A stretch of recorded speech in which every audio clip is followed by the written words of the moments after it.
भगवान भगवान कहते हैं हे अर्जुन विषस्या विषमौषधम्।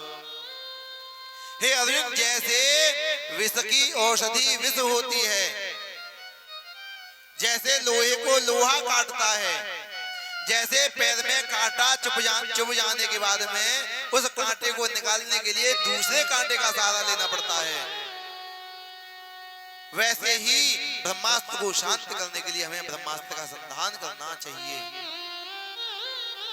किसी व्यक्ति को सांप काट ले तो हॉस्पिटल में जो इंजेक्शन लगता है वो जहर का ही लगता है, और जहर जहर टकरा जाते हैं तो व्यक्ति बच जाता है।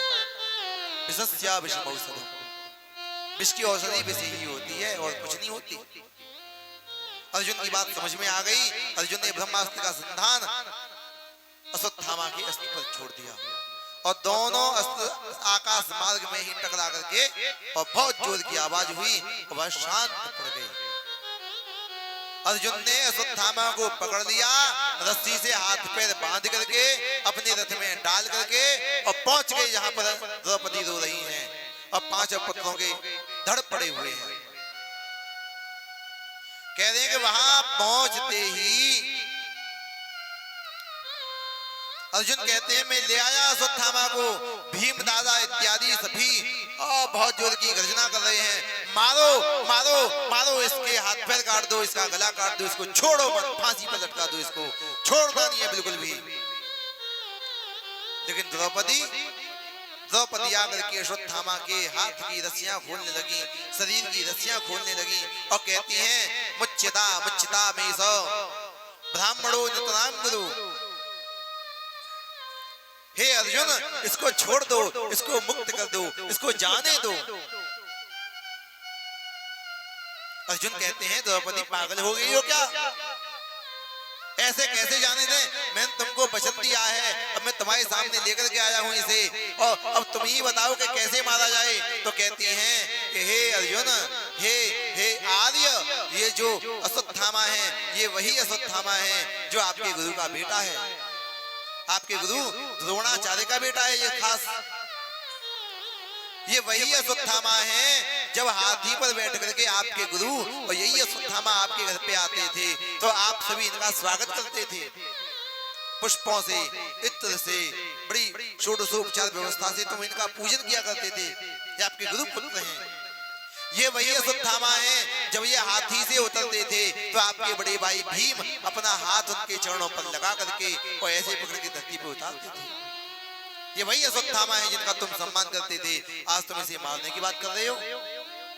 अरे मेरे बेटे मरे तो मर गए, मुझे दुख है इस बात का, लेकिन इनकी जो माँ है अगर तुम इनको मार दोगे तो इनकी माँ का क्या हाल होगा। उनके तो एक ही पुत्र है अकेला, इनकी माँ बेचारी गौतमी अपने पति के मरने के शोक में बेचारी परेशान है, पागल हुई जा रही है, उनका बेटा भी मार दिया तो उनकी क्या गति होगी। मेरे लिए तो मेरे पति अभी भी जीवित हैं, मैं उनके साथ ही जीवन बिता लूंगी। अर्जुन जो है बेचारी शांत पड़ जाते हैं और श्री युधिष्ठिर महाराज कहते हैं वाह द्रौपदी वाह, गर्व है तुम जैसी पत्नी को पाकर के जो ब्राह्मणों के सम्मान में ऐसी बातें कर रही हैं, धन्य है। भीम कहते हैं अर्जुन अगर तुमने इसको नहीं मारा तो मैं इसे मार दूंगा, मैं नहीं छोड़ूंगा इसे। दोनों ही बातें सामने प्रकट हो गई कि मारना भी है और छोड़ना भी है, छोड़ना भी है मारना भी है, क्या किया जाए। नकुल सहदेव कहते हैं अर्जुन भैया ये भीम दादा जो कह रहे हैं सत्य ही कह रहे हैं, इसको मारना चाहिए। अर्जुन हाथ जोड़ करके भगवान कृष्ण के पास में जाते हैं, कहते हैं हे भगवान अब आप ही कोई रास्ता बताइए। क्यों? क्योंकि आप ही मेरे गुरु हैं, आप जो रास्ता बताओगे मैं वैसा ही करूंगा। शिष्यस्तेहं साधिमां त्वां प्रपन्नम्, गीता में लिखा है मैं आपका शिष्य हूँ, आप मेरे गुरु हैं, हे प्रभु मैं आपकी शरण में हूँ। प्रपन्नम माने आपकी शरण में हूँ, रक्षा कीजिए मेरी। तब भगवान कहते हैं हे अर्जुन ध्यान से सुनो, ब्रह्मबन्धुर्न हन्तव्य आततायी बधारणः भगवान कहते हैं अर्जुन ध्यान से सुनो, ब्राह्मण कैसा भी हो ब्राह्मण को मारना नहीं चाहिए, और आतताई कितना भी अच्छा हो स्वभाव से, लेकिन है आतताई तो उसको छोड़ना नहीं चाहिए, उसको मारना चाहिए। ब्राह्मण कैसा भी हो उसको मारना नहीं चाहिए, और बाल हत्यारा कोई भी हो उसको छोड़ना नहीं चाहिए। अर्जुन कहते हैं भगवान आप ये तो दो दो बातें कर रहे हो,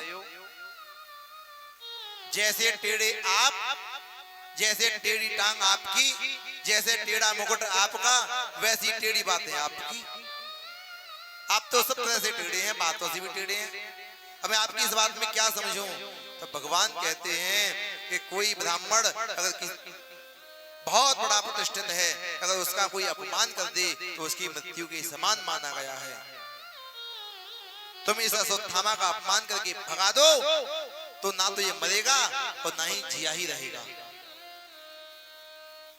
अश्वत्थामा के मस्तिष्क में एक मणि रहती थी,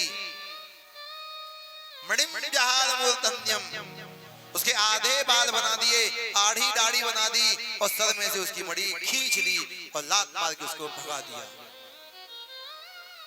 अश्वत्थामा जो है वहां से चला जा रहा है और सोचता है कि मेरा जो है अपमान पांडवों ने किया है, मैं पांडवों के वंश का विनाश कर दूंगा, एक एक को मार दूंगा जान से, एक को भी नहीं छोड़ूंगा, उनके घर में तर्पण करने वाला एक भी नहीं छोड़ूंगा, मैं सबको मार दूंगा।